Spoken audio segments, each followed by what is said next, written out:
Good morning. Let's see, how do I look this morning? Something wrong with that camera. I know I look better than that. Okay, well, we're going to do a couple things, kind of latest updates, new news, stuff hot off the presses, new and recent research. So one of the things that we talked about, we were just talking about, I'm going to like to do a video based on your question. Okay? And so I'm going to restate what you said, and you correct me if I'm misstating it. I apologize if I misstate it. Your son had surgery, and when he eats too much, it's discomfort. And if I heard you right, you said as long as the discomfort stays, the surgery will be successful. Is that fair?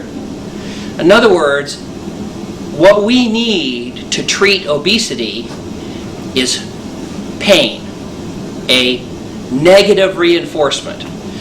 If someone were to follow you around with an electric cattle prod, and every time you ate a cookie, zap you, then you would eat fewer cookies. At least I would. And so the idea of some theories of the treatment of obesity is you need that negative reinforcement to block excess eating.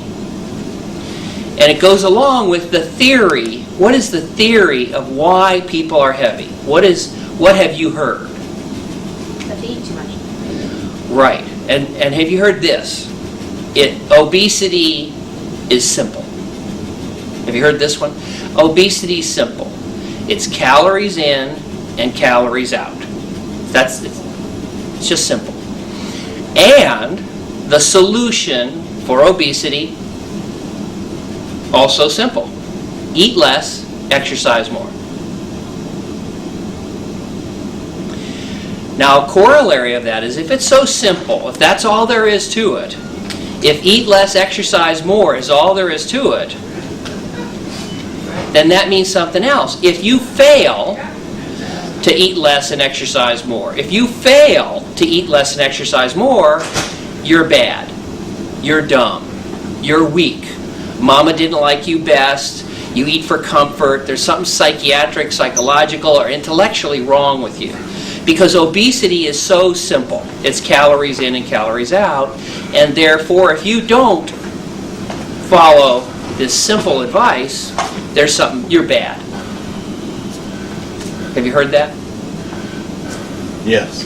You're a bad son. He's a weak son. You're dumb. Mama didn't love you enough when you were growing up. She didn't care for you. She gave you too many peanut butter sandwiches. Have you heard all these things? We would like to throw those out because they don't work. They don't work very well. I mean, you think they don't add up. They don't help. They don't use anything. Instead of that theory of obesity, that it's calories in, calories out, I'd like to think for a second. I'd like you to think with me for a second about something totally different. I'd like you to think with me about your breathing. Okay? And I have decided, and maybe you agree with me, you're breathing too darn much. You're just one of those over-breathers. You lack willpower, you lack intelligence, you lack good character, and you're just breathing too much. So I want you to use your brain, your willpower, your intelligence, and I want you to kind of just cut down on that breathing. You're just breathing a little too much. So go ahead right now. Everybody hold your breath.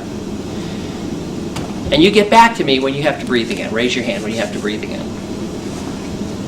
Okay. Hold your breath. Hold your breath. Hold your breath. Huh? Well, why? Why can't you hold your breath? Why can't you hold your breath?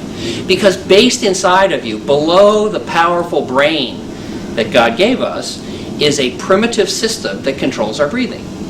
And you could say all day long, breathe less. It could be in our best interest to breathe less. It could be in our best interest to breathe more. I don't know. But we got no chance of adjusting that for more than a couple of minutes because at the brainstem level, primitive parts of the brain control your breathing. Okay? Imagine that you had the same system controlling your eating. Okay? Now, have your mama tell you to eat less. Read a motivational book and it says eat less. Go to the gym and have your trainer tell you to eat less. Okay? Convert every one of those. Have your mother, have the trainer, have the motivational book. Instead of saying eat less, say breathe less. Sounds silly now. Sounds ridiculous. It's impossible. It's goofy to even say that. Okay? We have found the hormones. I better turn mine off. Everybody heads up.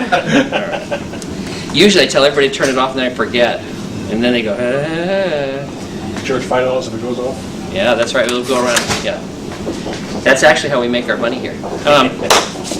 So, what does this mean? It means that obesity is not calories in, calories out. We have inside of us a system of hormones that control how much we eat. One of the hormones is one that makes us hungry. We have found a hormone, a string of amino acids like insulin, that makes us hungry. And if I inject it into you now, you're hungry. And if I measure it in your bloodstream and you don't have it, you're not hungry. So I can tell you, you could read a book, Mama could yell at you and say, don't eat. But if you have that hormone in you, you're not going anywhere. It's like Mama telling you don't breathe. It's just not going to happen. It doesn't help. It doesn't do anything. It doesn't fix anything. But the system inside of us is actually more complicated than that. Not only do we have an accelerator pedal on our car, but we have a brake as well. And we have found that inside of us, not only do we have this hunger hormone, the hunger hormone of ghrelin or ghrelin, but we also have a brake, an I'm satisfied hormone, satiety. I'm full, I'm done. Okay? That hormone tells us, even if you're hungry right now, if I inject that hormone, you say, oh, I'm done, I'm full. And those hormones control your eating much more than your intellect. And if those hormones are out of balance, you're probably going to be heavy. Or you could be thin. And it's actually more complex than I've described it, but I want to emphasize back to your question. And I'm going to repeat it, and again, you correct me if I'm saying it wrong. As long as your son keeps that discomfort, maybe he'll be successful. We do not agree. Instead, as long as his ghrelin, his hunger is decreased, as long as his peptide YY, the brakes, go up, he will remain successful and thin. And we don't want him to have discomfort. He has some discomfort now because he's adjusting. Now, all of us can get discomfort if we were to eat an entire pizza right now. Fast. Maybe 2. But some limit. So you are going to have the risk of discomfort after the new stomach, but discomfort is not the key to our success. There are other surgeries that just make discomfort. The LapBand, stomach stapling, and things like that, and they have high failure rates. Just treating obesity with discomfort has a high failure rate. In some studies from Europe, the LapBand, which is basically discomfort. Try and eat too much, you're sick. Right? LapBand, try and eat too much, I'm sick. Try and eat too much, I'm sick. Over 10 years, close to 100% of LapBand patients fail because discomfort in the end fails.